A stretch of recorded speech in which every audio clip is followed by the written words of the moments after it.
Hey guys, this is Tiffany with the Nerdettes, and wow, this episode of The Walking Dead was amazing.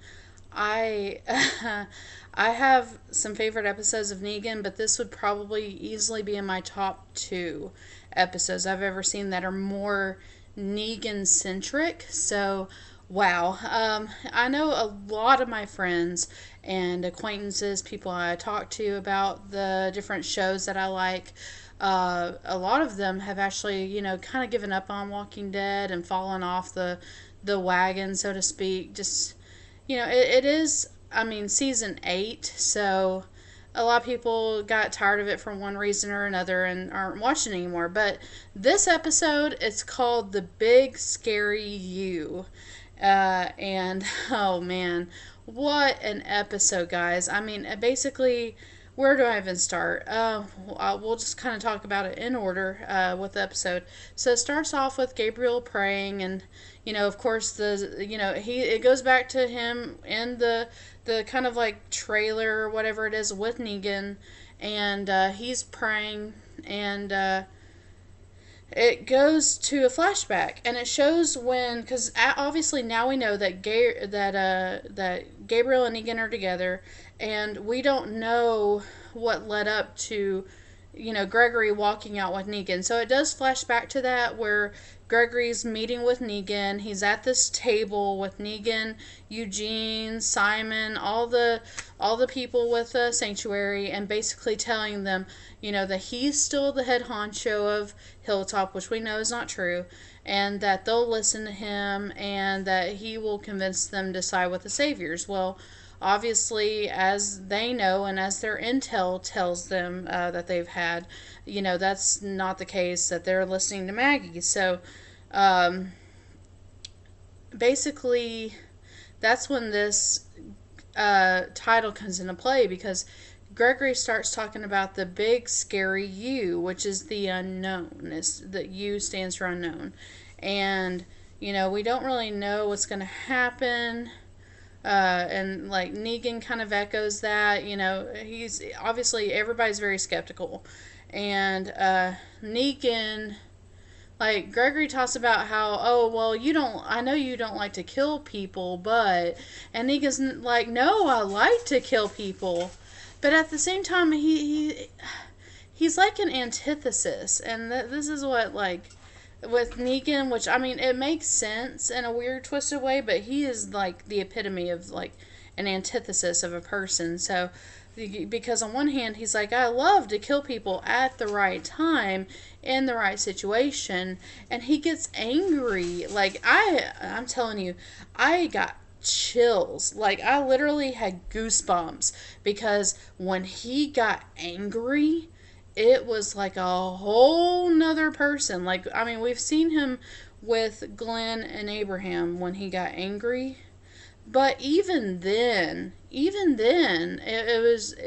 was almost like he was obviously like judge, jury, and executioner, and he was doing it with purpose. Here, like, he's just speaking out of pure, unbridled anger, and it is intense, and it is, wow, it is freaking scary, guys. Like, he is hitting the table with Lucille. He's like gritting his teeth. His face is red. You see like his temple throbbing, and he's just like enunciating every word with a hit to the table.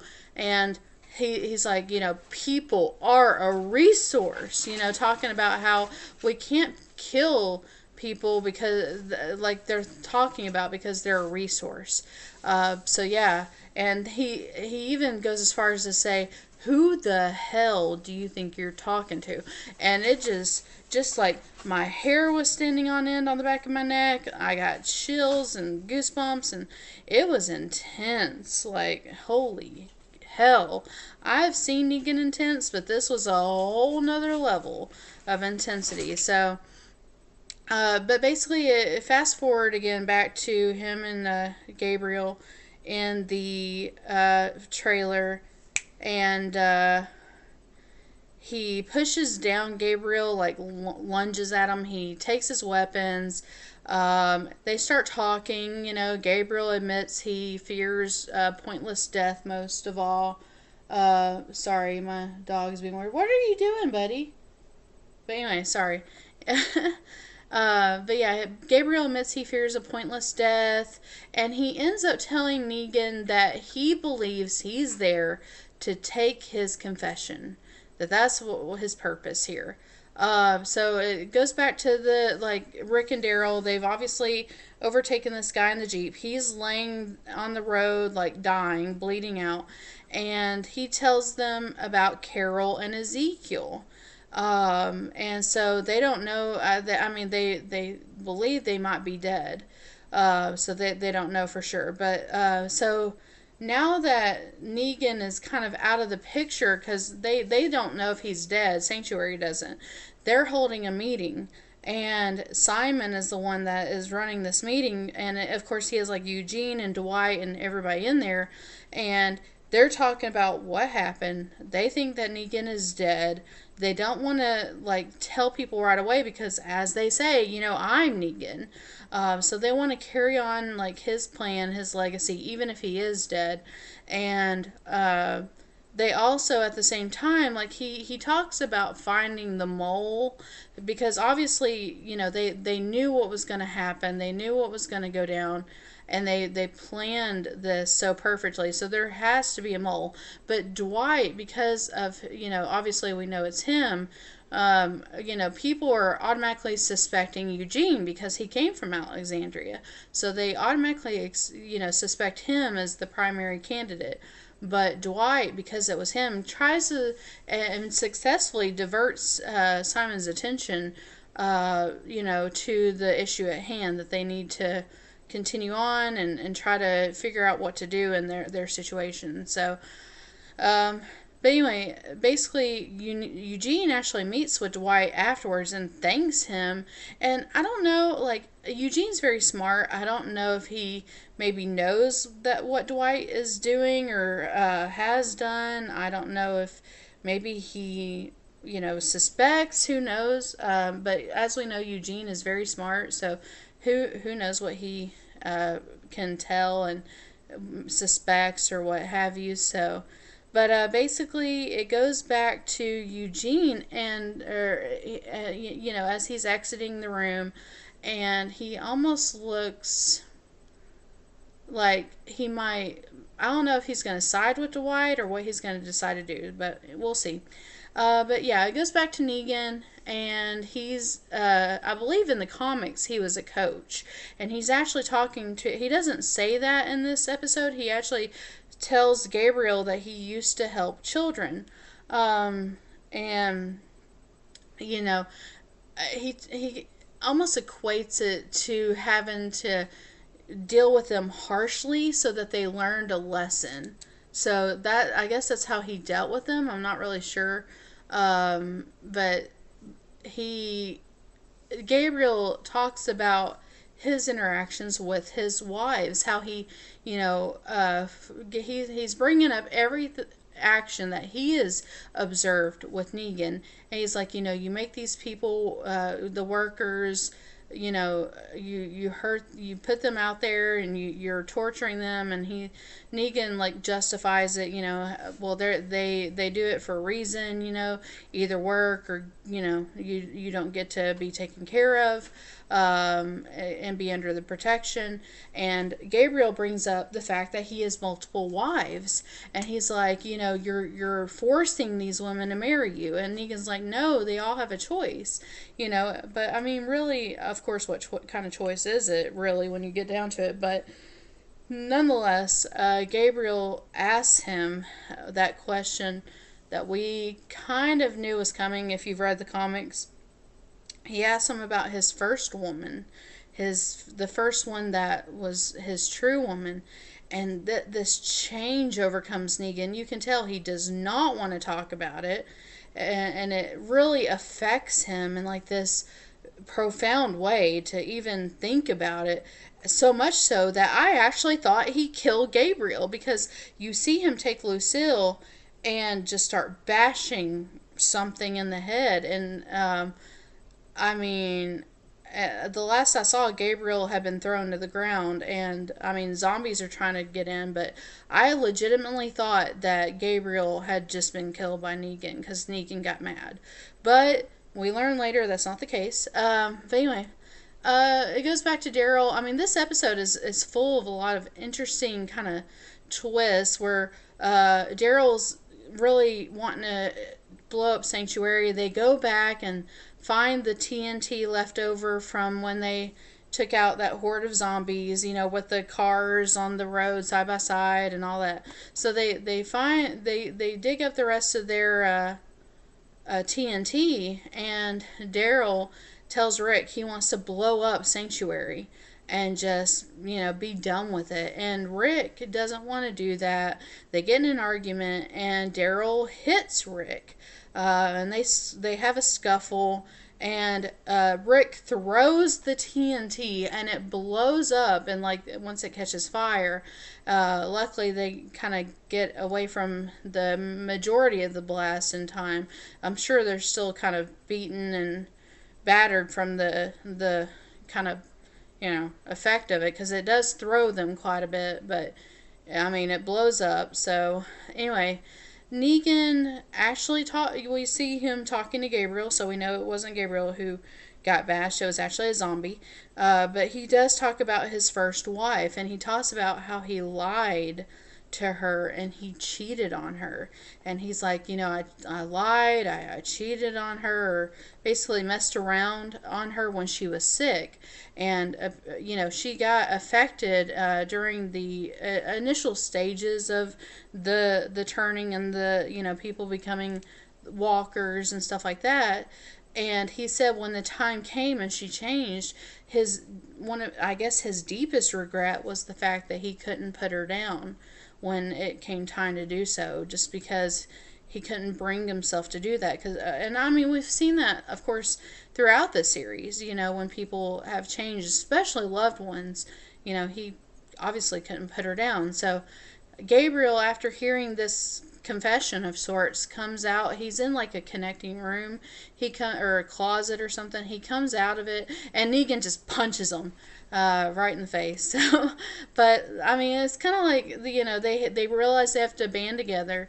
And here's it goes. It's like a kind of a flashback to the first season, because Negan and Gabriel lather themselves up like with blood and guts from zombies, so they can camouflage themselves in this horde that is surrounding their trailer and in Sanctuary. So just like they did in the first season, they lather up with blood and guts from these zombies, and they make all sorts of racket. Like they're banging on the siding of this inside of the trailer. They're pounding on the door. Everything that they can do to draw the zombies to their location. They've covered themselves in blood and guts. They open the door, and the zombies pass by them because they think they're one of them, of course, with this camouflage. So they kind of blend into the crowd a little bit, and get in the middle of it. And as usual, eventually a zombie tries to take a bite out of Gabriel, and the fighting ensues. Guns are drawn and shots are fired and all the stuff. So of course now the zombies are attracted to him, but luckily they're able to get back into Sanctuary in the nick of time and just barely avoid getting bitten. And so during this time, the workers of Sanctuary have gotten disgruntled. They've come upstairs because the electricity has gone out at Sanctuary, and they're fed up with it. They're tired. They want to have, they were promised protection. At this point, after everything that's happened, they're disgruntled. They haven't heard from Negan. They don't know what's going on. So they're ready to cause a riot. And they actually, when Simon basically is trying to say, go back downstairs. You're confined to the first level, the production floor. You're supposed to stay there and not leave. We're dealing with it too. It's a shared sacrifice, which they always kind of see them as getting the best and the perks, and them having to do all the work for them. And they don't feel like they're getting their end of the bargain, like they're not being protected. And they kind of almost want to start almost like a strike, if you will, because they're ready to like mob the higher ups, Simon and even Eugene and Dwight and all them. So right as they're about to do it, they like a gun's pulled out. One of the people who's trying to like cause havoc gets shot in the head, and right as they're kind of asking anyone else if they want to come at him, Negan comes whistling up. He's got that sinister whistle that when he's coming. It's his signature. And he comes through upstairs, and all of them immediately kneel whenever they hear him coming. And he comes in, and he makes a speech of, you know, basically, you probably thought I was dead. Well, I'm here. And he says he has a nutsack made of steel, and yeah, being Negan. And basically he, appeases the crowd because, obviously they recognize him as their true leader. And, obviously he gives them the assurance that he's going to take care of the situation. So, he calls a meeting, of course, with Simon and Eugene and Dwight and all them, and he immediately gets to the heart of the issue. It's Negan. So what else do we expect? He immediately says he knows there's a mole. He's not stupid. He's going to find out who it is. And of course he kind of like lingers over Eugene's shoulder as he says this. So again, everybody kind of suspects Eugene because he's originally from Alexandria. But he's like, we're going to find the person who, let them in on our actions and what we were doing and our activities. And obviously they knew where all these outposts were hidden and all this information that they didn't have access to without someone on the inside. So he basically says that they're going to figure out who it is, and they're going to take them out. So that's basically how it ends. And I mean, my gosh, like I said, this by far is one of my absolute favorite Negan-centric episodes because, he has this moment of self-reflection. We have had some character development with him, but not like this. We haven't seen more than that kind of, self-righteous, killing one or two to make a point, kind of personality. We haven't seen more facets to his character, to his personality than really that. And the fact that he is, obviously very smart and very kind of, I don't know, I almost want to say seductive in his rhetoric especially. But I mean, this episode, wow. I mean, like I said, it's easily in my top 2 favorite episodes that is Negan centric. If not my favorite, I'll have to think about that. But seriously, if you are a Negan fan, or if you hate Negan, or if you want to kind of hit any, like I've said before and I'll say it again, there's episodes in every single season that are the core of them. So if you ever want to go back and kind of binge the seasons and but only hit the major episodes, this is one of them right here, the big scary you. It is phenomenal. So definitely really loved this episode. It brought me back. Like, we've had so many kind of episodes that I'm just like, meh, this is ridiculous. This, by far, though, brought me back full scale, where I'm interested to see what else happens. We'll see if they continue with this kind of, like, with the same kind of feel. I mean, who else can give you that but Jeffrey Dean Morgan? I mean, come on. But we'll see. We'll see what happens, and I'll definitely continue to review Walking Dead. And, of course, we're still reviewing The Orville and Star Trek Discovery, and we'll be reviewing so much more, like Westworld, and when it comes back, and we'll be reviewing a lot of new TV shows like the new Doctor Who with Jodie Whittaker. Lots of cool stuff. So check those out. We have unboxings of Loot Crate and Loot Anime and Owl Crate, which actually I'll be doing probably tomorrow. We have Scotchbox Japanese snacks. I also may be getting another Japanese snack box just because I can. And but yeah, we have a lot of cool unboxings that you should definitely check out. We have a giveaway coming up. I haven't done an official video because I want to wait to do that.